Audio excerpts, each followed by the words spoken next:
Boa tarde, abençoada, boa tarde, abençoado. Seja bem-vindo mais uma vez ao meu canal. Tenho um prazer enorme ter você aqui. E hoje eu vou falar um pouquinho, vocês devem ter visto meus vídeos anteriores, onde eu passei pela crise do burnout, depois eu desenvolvi uma depressão profunda. E dentro da depressão profunda veio juntamente um transtorno de agorafobia. Você já tinha ouvido falar nesse nome? Eu desconhecia até viver essa doença, né? Eu não a conhecia. Aí você me pergunta, Grace, seu canal vai ser só para ficar falando sobre doença, sobre enfermidade, sobre essas coisas? Não. Eu estou falando para você o que eu vivi na minha pele, de transtornos e doenças psicológicas e psiquiátricas, para você ter esse conhecimento. Espero que você nunca passe por isso. Se você está passando por isso, continue o tratamento, porque há solução. E de repente você conhece alguém, né? Um colega de trabalho, alguém da sua família, que pode estar passando por isso, ou possa vir passar. Tomara a Deus que não venha. Mas se acontecer, você já vai ter um conhecimento, porque quando eu desenvolvi esse transtorno da agorafobia, eu não sabia, eu não conhecia, e foi na terapia com tratamento com psiquiatra e psicólogo que eu descobri o que eu estava tendo. Até então eu achava que era algo referente ao burnout ou da própria ansiedade, mas não era. Era esse transtorno que eu tinha desenvolvido. E eu vou falar um pouquinho sobre ele, o que eu vivi, o que eu sentia. Então, assim,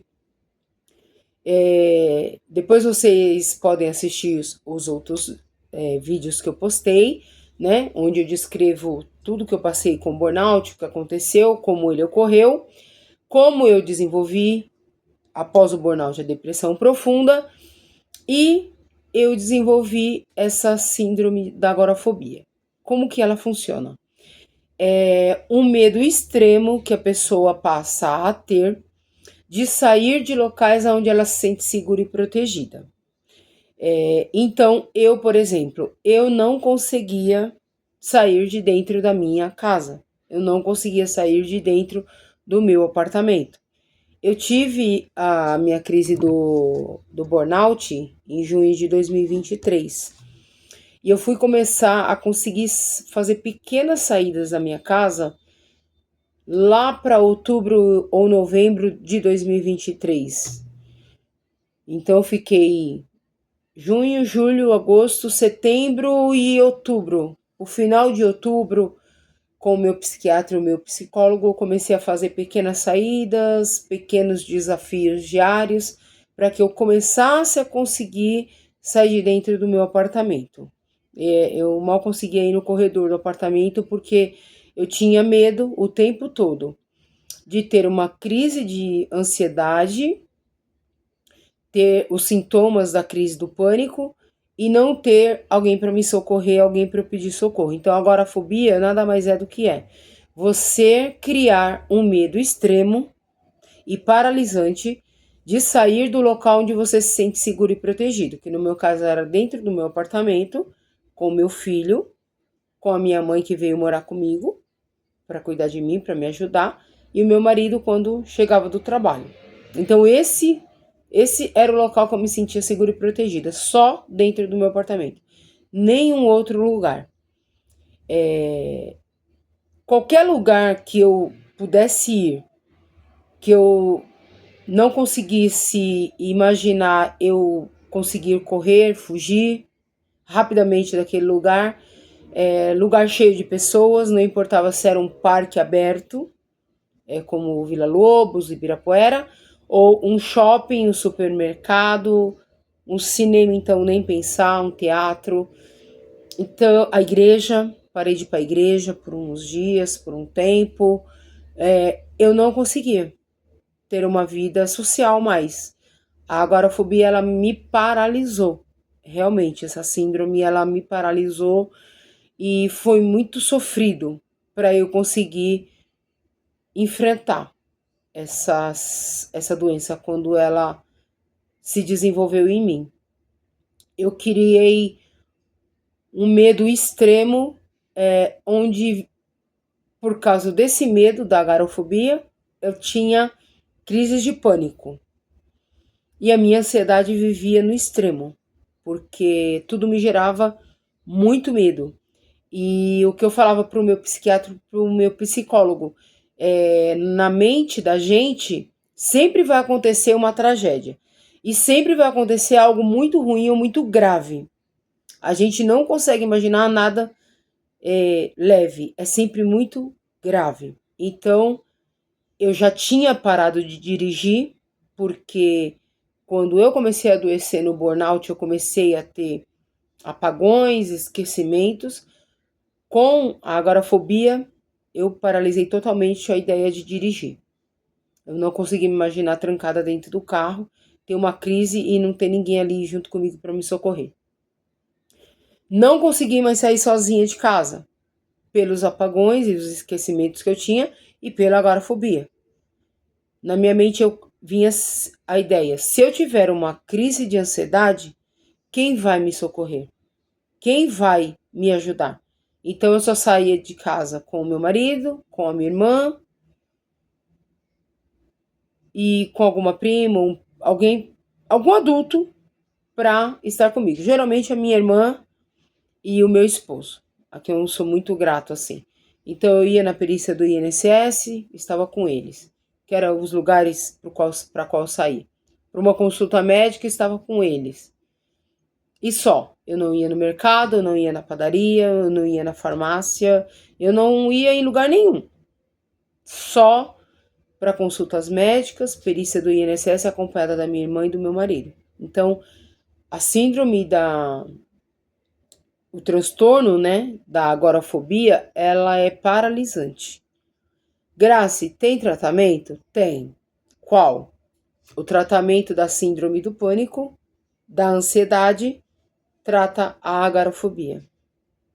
Ela vai se diluindo juntamente com esses outros transtornos psicológicos e psiquiátricos, as medicações e a terapia. Então, por exemplo, na terapia tem um tratamento qual nós fazemos, que é a substituição de pensamento. Então, meu psicólogo me falava, Grace, qual é a chance de você estar na calçada indo ao mercado e um cachorro te atacar? É grande ou pequena essa chance? E aí eu fazia o exercício mental. Não tem tantos cachorros soltos assim. Quando eu encontro um cachorro, ele está na coleira. Talvez ele não me ataque. E aí nós vamos potencializando em porcentagem risco alto, risco médio e risco baixo, ou risco zero. Qual a chance de você sair na rua e um caminhão desgovernar e te atropelar? É alto ou baixo? Então, essas substituições de pensamento vão tratando simultaneamente o pânico, a ansiedade e a agorafobia. E nós começamos a fazer, que foi em outubro para novembro que eu comecei a conseguir começar a fazer pequenas saídas de dentro do apartamento sozinha, exercícios que o meu psiquiatra e o psicólogo passavam. Anda no seu corredor do apartamento por alguns minutos. Então eu saía de dentro do apartamento, andava no corredor um pouquinho, voltava para dentro de casa. Então, na próxima semana, a gente evolui um pouquinho, pega o elevador, desce no pátio do seu prédio, caminha uns 10 minutinhos sozinha e volta para o seu apartamento. Só que aí eu tinha um pânico de ter uma crise de ansiedade dentro do elevador. E na minha mente vinha, se o elevador parar, acabar a energia, o elevador travar, eu ficar sozinha, vou ter uma crise de pânico trancada no elevador paralisado. Eu vou de escada. Aí eu abri a porta da escada de emergência, vinha na minha mente. E se eu tiver uma crise de pânico enquanto eu tô descendo a escadaria, eu vou estar sozinha.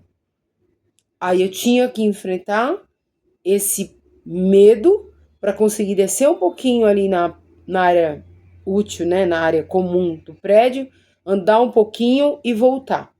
Na outra semana, mesma coisa. Aí na outra semana usei o elevador, consegui descer, andar um pouquinho ali na frente do meu prédio. Tinha uma padaria um pouquinho próximo. Depois de uns 20 dias desses pequenos avanços que a gente foi fazendo, eu consegui ir até a padaria comprar um pão sozinha,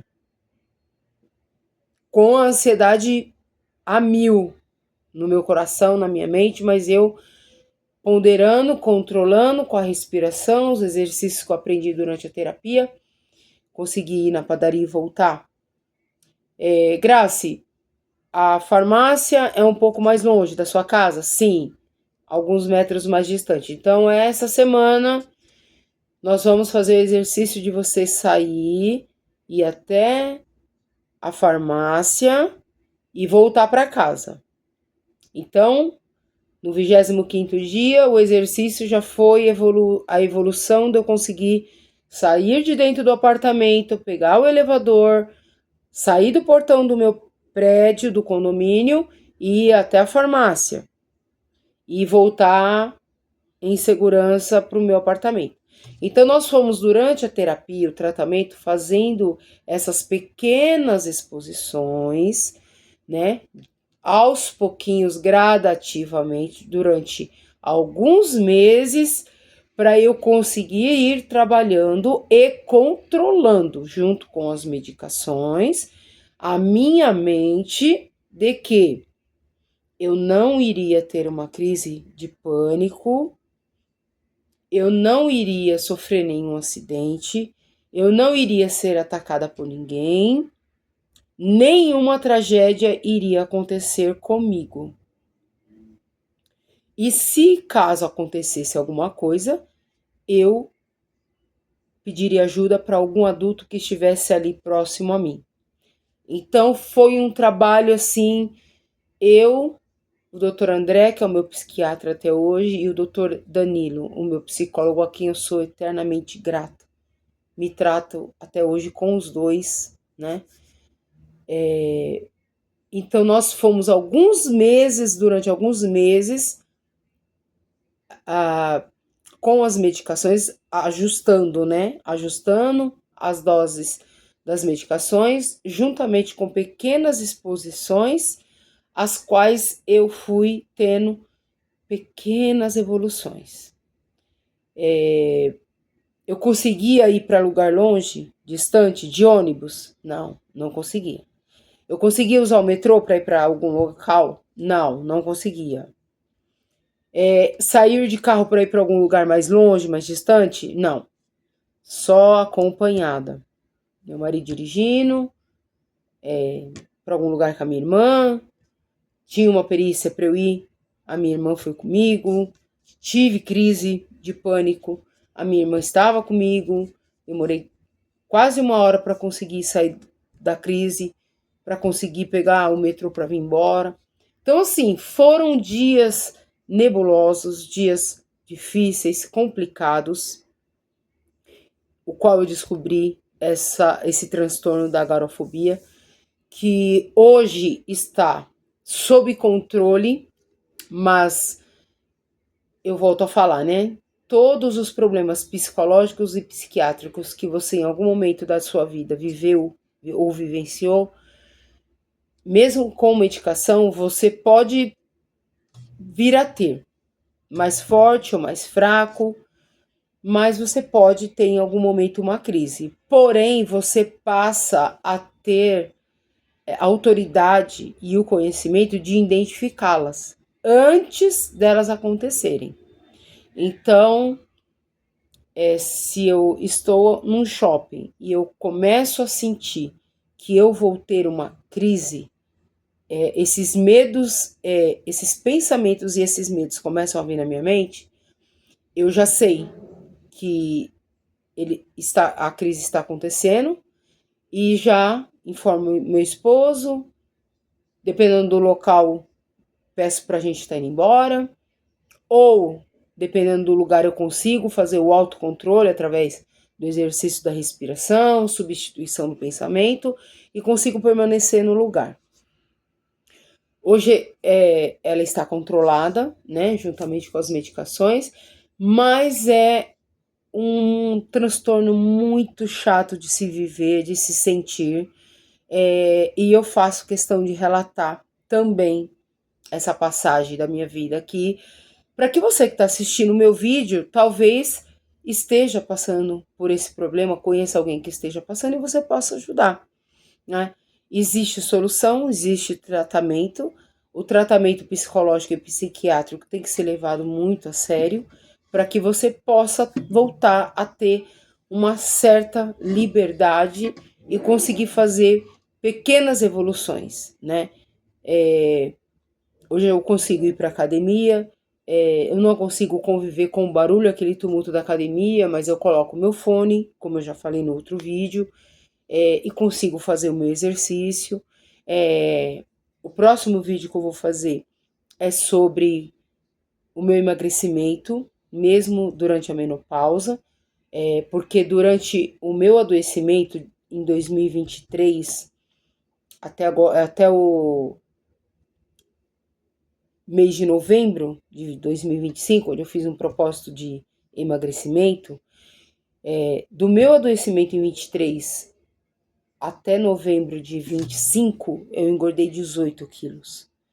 E eu entrei em pânico, eu entrei em desespero. Então, o próximo vídeo que eu vou trazer aqui no canal será como eu consegui emagrecer 14 quilos até o momento, mesmo passando pela menopausa. Então, o próximo vídeo vai ser bem interessante. Não perca, ative o sininho para você receber a sinalização aí, o aviso, né? Se você não é inscrito no canal, se inscreve para você receber os meus conteúdos. E vamos vivendo o hoje, porque o amanhã não nos pertence. E vamos tentar viver o hoje da melhor maneira possível, o mais saudável possível, fisicamente, mentalmente e espiritualmente.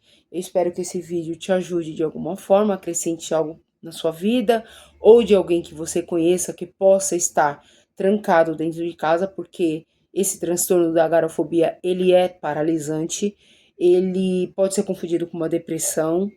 Às vezes a pessoa acha que está com depressão, mas não é. É esse medo extremo que ela está de sair de dentro de casa ou de algum lugar que ela se sente seguro.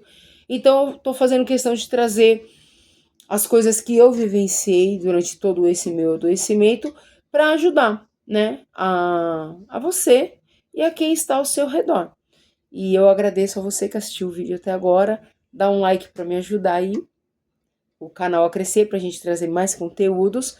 E vamos viver o dia de hoje, porque o amanhã não sabemos se ele existirá, né? O presente, ó, uma dádiva que Deus nos dá, então a gente agradece pelo dia de hoje, vivemos o dia de hoje e pedimos a Deus a possibilidade dele nos dar o presente e a graça de viver o amanhã também, tá bom? Beijo, agradeço mais uma vez por ter assistido o vídeo até o final e até o próximo vídeo. Beijo da Gra. Fica com Deus. Deus abençoe.